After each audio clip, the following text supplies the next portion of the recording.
Story. I'm the son of a black man from Kenya and a white woman from Kansas. I was raised with the help of a white grandfather who survived a depression to serve in Patton's army during World War II, and a white grandmother who worked on a bomber assembly line at Fort Leavenworth while he was overseas.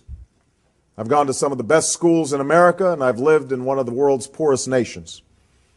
I am married to a black American who carries within her the blood of slaves and slave owners, an inheritance we pass on to our two precious daughters. I have brothers, sisters, nieces, nephews, uncles, and cousins of every race and every hue scattered across 3 continents, and for as long as I live, I will never forget that in no other country on earth is my story even possible.